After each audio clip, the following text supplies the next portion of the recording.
jot na yéen a ngi ci ñaareelu pàcc bu info du matin léegi xibaar yi ak Cheikh Tidiane Diaw.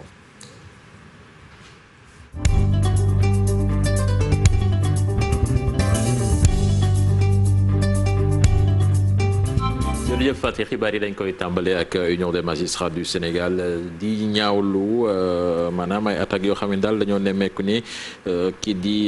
secrétaire général bu SYTJUST daf ko amal ci ndoddu président tribunal grande instance bu Fatick ñuy fàttaliku rek ni moom dafa yónnee woon maître Aïboune Malick Diop demande d'explication pour abandon de poste SYTJUST ñu leen di fàttali ñoom tamit lal nañ beneen plan d'action ak 72 heures de grève boo xam ne décret nañ ko à partir de tey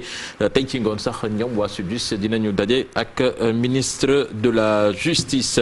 dañuy wax ci waa Tivaouane Peulh ñoom ñi nga xamee ni nag dañoo jàpp ni seen i kër yi daal dañu ko daaneel ñu ngi doon jàkkaarloog taskatu xibaar yi démb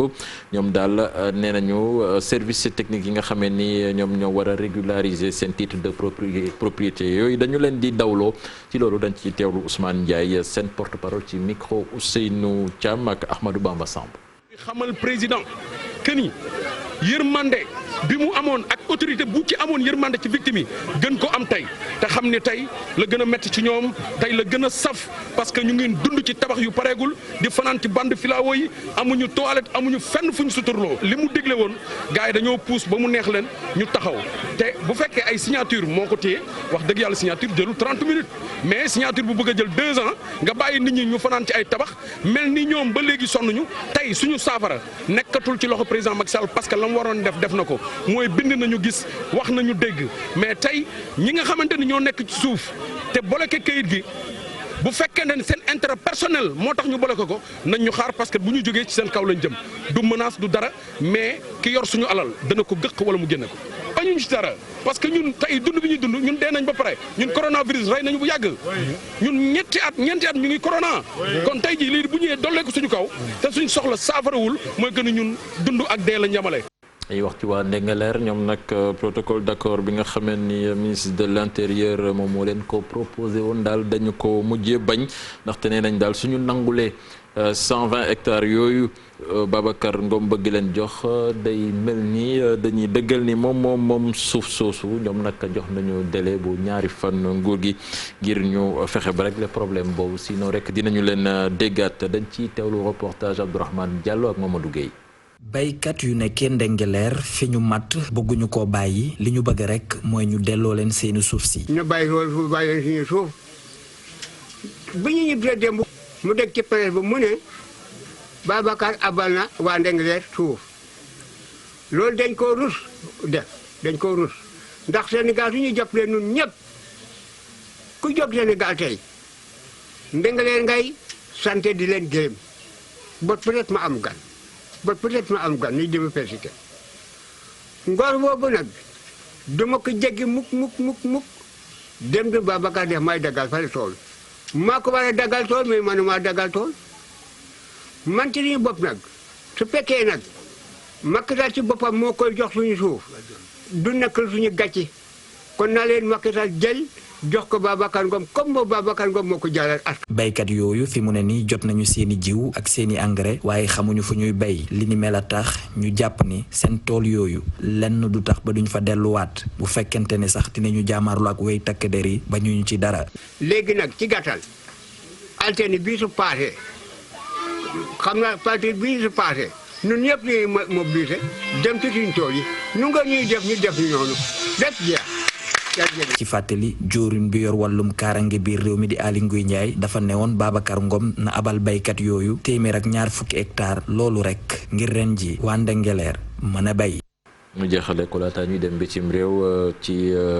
douane mi nga xam ne dafa teg loxo lu toll ci 84 kilos ci wàllub yamba ci ab gaal nag la ñu jàppee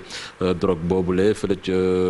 Toubacouta foofu nag benn 406 boo xamee ni daal dafa fees dell ci ay faux médicaments la ñu teg loxo valeur bi nag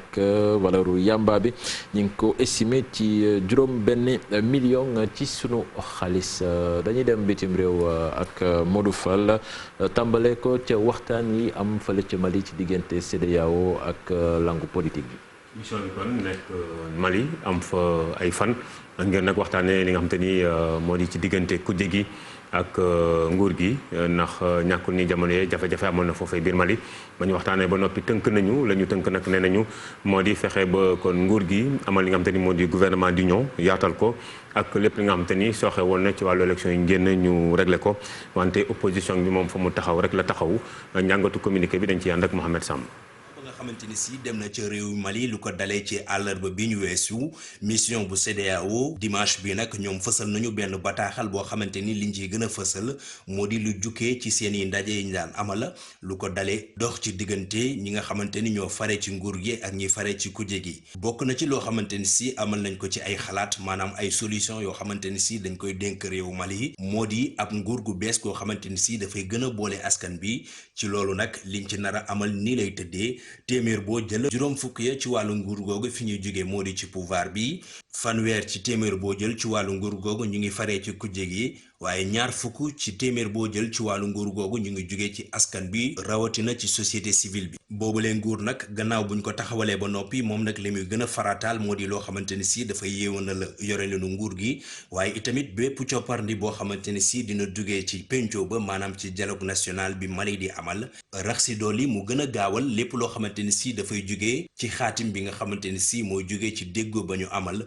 di ko duppee accord d'Alger bu dee ni nag tëgg gi ñu war a amalaat ci constitution bi mission bu CEDEAO moom nag li nga xamante ni si moom la digal réew Mali moo di rek ñu gën a taxaw ci lépp loo xamante ni si dafay saafara lii di wujje yi waaye itam nguuru Mali ci wàllu boppam ak conseil supérieur de la magistrature ku si nekk si ñoom mu mun a fal lu toll si ñetti doomu aadama yoo xamante ni si ñooy nekk ci cour constitutionnelle bi yooyu le fal nag mu ngi jóge ci ki nga xamante ni si moo di njiitu réew bu Mali waaye ci liñ koy amal moo di ci ab déggoo boo xamante ni askan bi yépp ñoo ngi ciy ànd rax si doole nag ànd ak loolu ñu boole ci képp koo xamante ni si war nga dugal sa loxo ci yëf yi comme ni nga xamante ni si article 91 bu constitution bu Mali noonu la ko tëddalee ci atum 1992 mission bu CEDEAO bi nag di fàttali ñi nga xamante ni si ñoo di réewu Mali ñoom ñëpp boole ci kujje gi ak askan ba fa yeewoo ñu gën a bàyyi xel li nga xamante ni si moo di wareef yi am seen diggante ak institution de la république bi waaye itam ci loolu ñu mun cee lim lépp loo xamante ni si yoonal nañu ko ci wàllu constitution bi ba tax réew Mali mu jox ko position bi mu ko jox tey maanaam mu nekk réew boo xamante ni si bu indépendant la mission bi di ñaan askan bi tam ñu gën a dox ci loo xamante ni si dafay dëgëral benn protocole bu ñuy amal ci wàllu démocratie ak la bonne gouvernance bu CEDEAO. Mohamed kon ca Côte d'Ivoire la ñu jëm foofee nag jeexi jaaxa wala xel mu lënt amatul ci candidature ki nga xam te ni moo di njiitu réew ba fa nekk di Alassane Dramane Ouattara bu ñu sukkandikoo ci kàddu ki nga xam te ni moo di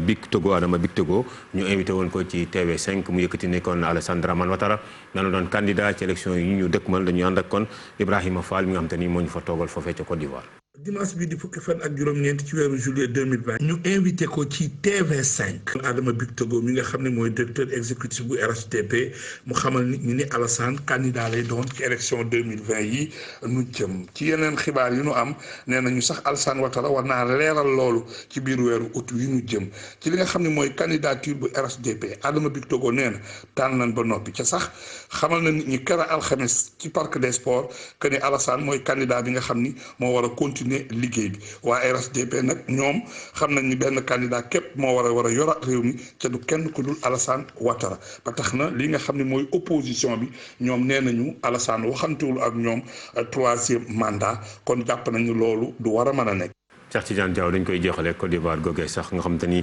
ki nga xam te ni moo fa nekkoon jëwriñ ju njëkk daal dinay faatu mu di Seydou Elimane Diarra moom nag nekkoon fa 1999 ak 2003 lañ doon kon jëwriñ ji njëkk faatu dibéer gi fukki fan ak juróom-ñeent ci weeru Juillet Seydi Elimane Diarra moom nekkoon na nag kon koo xamante ni moo njëkk doon ingénieur agronome ca Côte d'Ivoire nekk itam opérateur économique nekk itam ki nga xamante ni moo di diplomate moom nag ci dundam dafa ko jeexal ci kon njariñ réew mi mu ngi faatu nag ca ba muy am juróom-ñetti fukki at ak juróom-ñaar Cheikh Tidiane Diaw. jërëjëf Modou Fall fàttali une situation boobu en Côte d'Ivoire nañ ci waxtaanee léegi ak Barka Ba moom sax moo ñu fekk si ci plateau bi xam ngeen ne altine bu jot moo ñuy gunge ci ñaareelu pàcc bi ci jàngat Barka ñu ngi lay nuyu di la dalal. maa ngi lay fay soxna Fatou di nuyu ñu nekk ci plateau bi ñëpp. incha allah ci kanam tuuti lañ fas yéene ànd ak moom waxtaan laata itam ñuy jaajëfal Modou Fall di ko dig daje ëllëg incha allahu rabbi dañuy dem ci li ci tali bi nag ni ngeen ko xamee Mouhamed Samb saa yu xëyee dafay wàcc yore téléphone am di leen xoolal dem beeg dikk bi ana nan la jàppandiwee Mouhamed Samb. waaw Mouhamed tey dafa mel ni dangaa gën a farlu ci masque bi mu mel ni sensibilisation bi moom bàyyi woog dindi na masque bi Mouhamed daal dafa bëri ay feem ñu ngi lay nuyu di la souhaiter un bon début de semaine.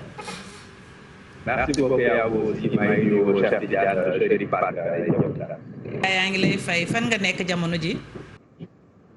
ñu ngi fii ci parcelle gaz bi soxna Fatou. Mouhamed. dem beeg dikk bi foofu naka la demee. waaw effectivement fii nag xam nga tey la lundi moo di bis bu njëkk ci ay bés bi nécessairement ñi ni xëy dafay bari ba tax situation bi fi mu ne nii même bu fekkee ni tane na xaw na tar tuuti surtout ñi nga xamante ni si ñoo di génnee parcelle war a jël croisement Cambérène jaaree ko fii ci marché bu Gueule Tapée léegi bi ma dajeek ki nga xamante ni moo di commandant de la police bi nekk fii di saytu circulation bi li ñu xamal moo di ñoom dañuy am jafe-jafe waxtu boobu surtout yaa ngi koy gis ci image yi moo di ñii dafa nekk ñoo xamante ni dañuy ñëw bés bu nekk fii ci parcelle gaz bi di war a am oto te dañuy am jafe-jafe am oto boole keek blocage bi am fii bouchon bi fii am pour sortie bi mun a jël croisement Cambérène dafay jafe si ñoom trop ba tax na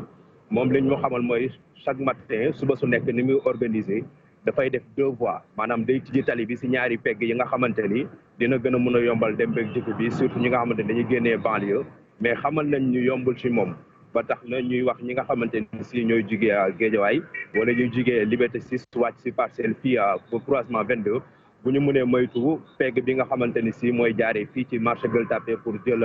croisement Cambérène ñu mun koo teggi parce que jamono bi xat na trop soxna Fatou yi lii ngay gis ni image bi ay sénégalais la yoo xam te dañuy xëy mais dañu am jafe-jafe am bus gisoo ñu ngi njëkkante bus bi instant bi nii pour mun see dugg mu di bus 83 di wax ni rek kon ba tey fii ñuy wax mooy que ni demande mu ngi gën di bari sénégalais yi yittewoo oto ba tey ñu ngi gën di bari parce que xam nga tabaski bi mu ngi ñëw mbayeen yeeg si seen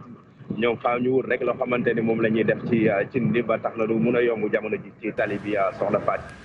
Mouhamed Samb moom nag la ñu àndal ci li ci tali bi mu mel ni moom dem na daanaka mi ngi ñëw fii ci rédaction bi àggale fi liggéey bi ñu koy jaajëfal bu baax a baax ni ñu koy defee saa su ne ak Mouhamed Samb moom mi ñuy gunge waxoon nañ leen sànq ci njalbeen gi ak Chérif Dia ni gan gi tey jii monsieur le maire la Talla Sylla di maire Thiès ñuy am mbégte di ko dalal Chérif Cheikh Tidiane mu mel ni gan gi tey waxtaan wi dina yaatu incha allah. waaw Fatou dina yaatu ni nga ko waxee noonu la muy Talla Sylla maire bu Thiès. Thiès nag di dëkk bu mag ci histoire Sénégal it am na rôle bu am solo boo xam te ne joué na ko fa ay borom way politique yu bëri. daanaka fa lañ jógee lim fa jógee ci ay premier ministre bëri trop président Senghor it amoon na fa ay jéego yu mu fa doxoon foofu ci dëkk ba Thiès. tey nag Talla mooy maire ba doon waxtaanee ak moom. lépp loo xamante ne monsieur le maire ñu ngi lay nuyu. maa ngi leen di fay. ana waa Thiès. ñu ngi fa. ñu ngi si jàmm. ñu ngi sant yàlla bu baax xanaa di jaare rek ci seen invitation bi di nuyu président Youssou Ndour. waaye di nuyu it waa groupe bi yëpp. waaye di ci jaaree di nuyu waa Sénégal yëpp. ngoog Sénégal yëpp ñu ngi lay fay ñu lay ñaanal un très bon début de semaine di ko ñaanal askanu Thiès yëpp ñu ñuy suivre ak téléspectateurs yi fu ñu mën a nekk ci àddina bi léegi dañuy def taxaw seetlu ci mbas mi di point corona.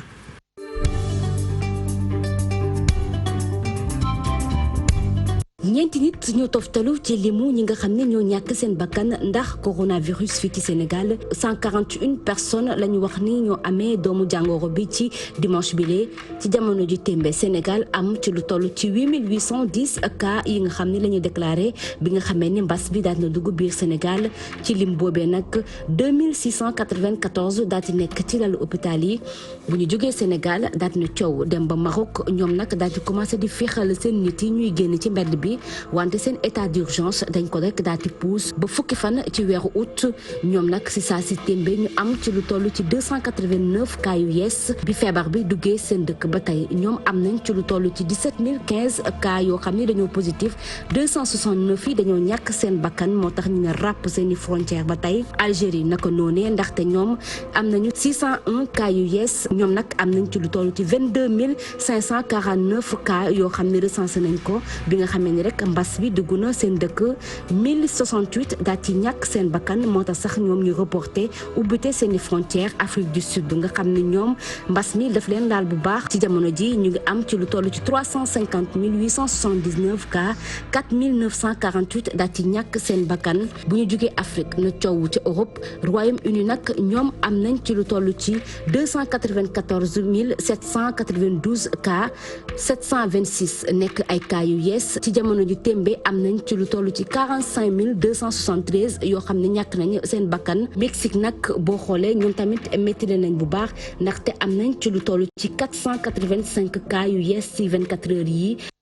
Fatimata Touré ñu sant ko bu baax gërëm ko mu doonoon point corona Chérif Cheikh Tidiane jàpp naa ni mën nañoo tàmbali ak Barka ci jàngat bi. ni nga ko waxee noonu la jàngat bi nag dañuy dem ca Côte d'Ivoire gis nañ ni ginnaaw dëj ba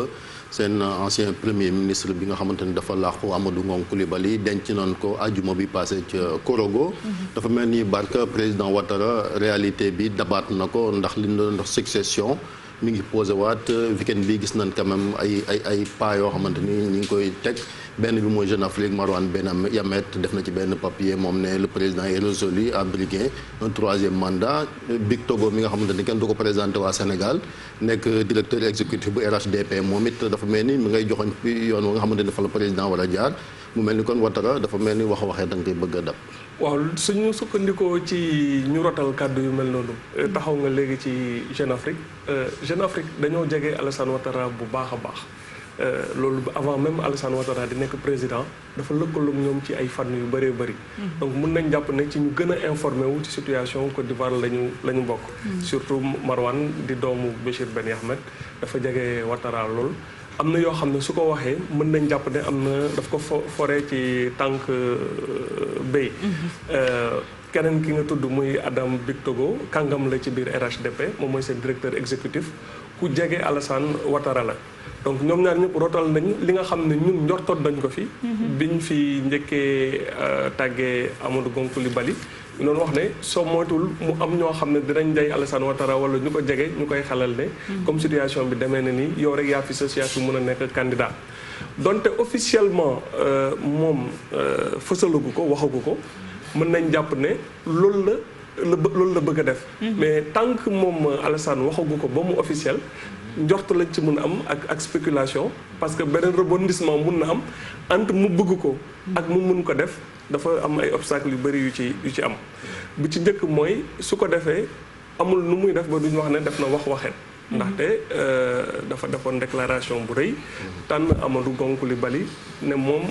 jot na léegi seen génération ñu daal di céder la place ak nouvelle génération te bu mu ko defee ñu bëri jaajëfal ko ci woon ci biir réewam ak bitim réew ndaxte affaire troisième mandat ak mun passer la main concerné wul Côte d'Ivoire kese dafa soxal ay dëkk yu bëri te moom Alassane Ouattara mu nekk kilifa ci biir CEDEAO nekk kilifa ci biir ay UEMOA exemple boobu mu defoon am na ñu ko ci jaajëfaloon pour mu mën a inspirer ñeneen ñi loolu bu ci njëkk la. mi ngi nii mooy le 6 mars la ko defoon je voudrais annoncer solennellement que j'ai décidé de ne pas être candidat à l'élection présidentielle du 31 décembre 2020 et le transférer le pouvoir à une jeune génération. waaw loolu donc moom mooy lu ci njëkk waxeet bi nan la koy delluwaatee donte am na ci lu mu sukkandiku mooy làqu Amadou Ngom Coulibaly nan lay ñëwee def ko argument ba nit ñi duñ dal ci kawam loolu obstacle bu mag la beneen obstacle bi moom donte mu ngi doon wax depuis toujours que am na droit troisième mandat soo moytul comme ñun lu ñu doon dal fii Sénégal ci ay débat constitutionnaliste dina nekk débat bu rëy parce que am na ñu jàpp ne moom warul def troisième mandat l'un dans l'autre nga xam ne presque ñetti weer rek moo des ci élection yi. ak situation bi nu mu demee même su dee Alassane Dramane Ouattara nekkaat na candidature bi pour jàllale ko ci opinion publique bi du nekk loo xam ne lu yomb la ci li ma jàpp. parce que gis nañ ni tamit xam nga souvent Afrique dafa mel ni Afrique de l'Ouest souvent dafa mel ni dañuy seetante on s'épie on se copie soo xoolee Côte d'Ivoire gis nañ ni fan yi coowal parrainage moo fa juddu. ñoom dañuy imposer ni présidentielle yi ñu jëm. dañuy candidat yi dañ leen di imposer parrainage est-ce que newul tamit Alassane Ouattara il est en train de suivre les pas de son ami. mais totalement Cheikh Tidiane li nga wax loolu rek moo am ñoom seen parrainage bi fu ñu ko jëlee soriwul Sénégal lañu inspiré wu. dañoo seetaan expérience Sénégal bi et presque sax même nombre de pourcentage bu ñuy laajte bi 1% bi presque li nga wax la copier-coller la parce que en réalité li ñuy wax la rek ñoom ñëpp ku nekk da nga bàyyi bët keneen ki dañuy seetaanante ay expérience am na yaa ngi wax léegi affaire Côte d'Ivoire mais même jàpp maire tëj ko ci kaso gis nañ beneen président defoon na ko fi muy président wu Bénin jàppoon na benn opposant am tëj ko parce que fii Sénégal defoon nañ ko bëri na loo xam ne muy expérience bu baax ak safaan bi suñ ko defee Afrique gars yi dañuy seetaan ne est-ce que dina jàll su fekkee jàll na généralement nit ñi amuñu imagination bu bëri dañuy copier et malheureusement souvent lu ñuy copier lu ñuy gën a dingat la ñuy copier généralement. mais en plus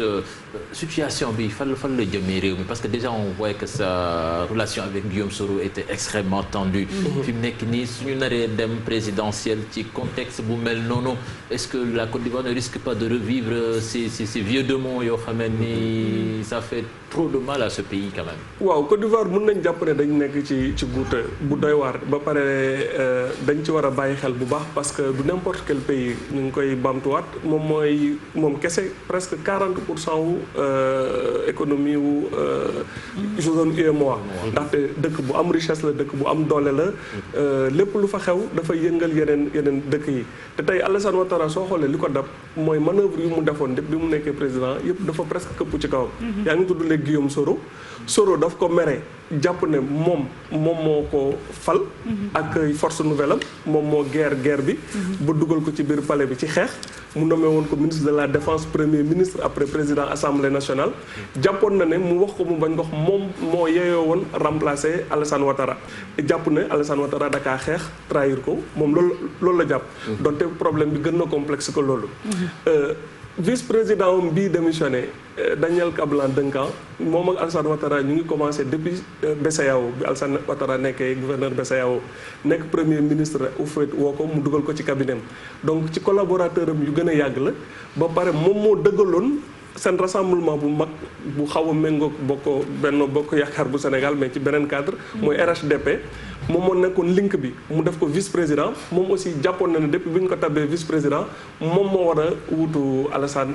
Ouattara keneen ki aussi allié de poids bi ko jàppale woon contre Gbagbo di ancien président bi Bédié jàppoon na ne depuis lu ñuy wax ñoom appel de Daoukro dañu waroon passante lenge yi Ouattara mooy nekk président après moom suñuy contrepartie bi mu wutu ko donc ay allié de taille ku nekk ku ko jege woon jàppoon nga ne yow yaa war a wutu ba mu tabbee Gon Coulibaly mbir mi ñu bëri gis seen bopp parce que Duncan Kablan-Duncan démission wam bi dafa fragiliser institution yi cas de figure la boo xam ne tey yàlla bu mu am su ko dara daloon ba nga xam ne mënul jiite réew mi presque dañu nekk ci vide bu doy waar donc dafa mel ni daal pexeem yu mu laloon yi yëpp dafa mujj këpp ci kawam mu créer incertitude boo xam ne tey kenn xamul fu mu jëmee ko di mais lan moo ciy pexe parce que quand même comme ni nga ko waxee expérience bi am ci wàllu politique carte bu njëkk bi yàqu na mooy Gon Coulibaly bi nga xamante ni dëddu na léegi lan mooy pexe pexe bi xëj na mooy bañ a jiital moom intérêt boppam jiital intérêt Côte d'Ivoire man li ma yaakaar ci sama xalaat bu gàtt mooy lu gënoon ci Côte d'Ivoire tey mooy mu tànn keneen mu wuutu ko. mais jàpp nga loolu ne Ouattara mun na dina jafe parce que problème moom mooy dafa doon teg ay plan mais plan boo xam ne plan A kese la woon. timing bi amul woon plan B. léegi tey soo moytul du koy jañ dinañ ko gëmloo ne yow rek yaa fi sës à part yow kenn mënul jiite Côte d'Ivoire. loolu nag man gëmuma ne ci àdduna yàlla sàkk na doomu adama boo xam ne yow rek yow yaa fi fës que keneen mënu la wuutu. dernière question Barka peut-être li Cheikh Tidiane ñëwoon foofu laa bëgg ñu taxaw fi si toutefois Ouattara nekk candidat fan la Côte d'Ivoire jëm. mënuñu daal di gisaane ba ne nii lay demee waaye lu am ba des mooy lépp lu nar a xew Côte d'Ivoire nañ bàyyi xel surtout ci France ban taxawaay la ci am. bi Gon Coulibaly dëddoo am na fait bu am boo xam ne bàyyiwuñ ci xel xëj na bu baax fasaluñ ko mooy Jean-Yves Le Drian encore lui qui est très influent ci luy xaw Afrique daw na ñëw Côte d'Ivoire am lu mu diisoog Ouattara. est-ce que dafa am lu mu ko xelal loo xam ne mooy na nga nekk candidat wala bul nekk candidat. lu am ba des yaakaar naa ne vu France moom moo fi presque imposé woon Ouattara ci Sarkozy bu mu nekkee président. yaakaaruma tey mu dem defi benn mbir moo xam ne France du ci ànd ak moom ci nii wala ci nale. très bien Barka ñu ngi lay. fàttali lii ñu wane sànq di fàttali ne rek ab pétition la boo xamante ne ay jegeñaale ay Ouattara ñoo koy signé lu gis nga ko noonu ci réseaux sociaux yi naan ay 700 000 signatures en 7 jours pour. président pousse président bi mu nekk candidat mu ngi noonu Barka Ba ñu sant ko bu baax gërëm ko mu nekkoon sunu gan ci jàngat bi ni mu koy defee altine bu jot léegi nag ñu dalal sunu gan muy monsieur le maire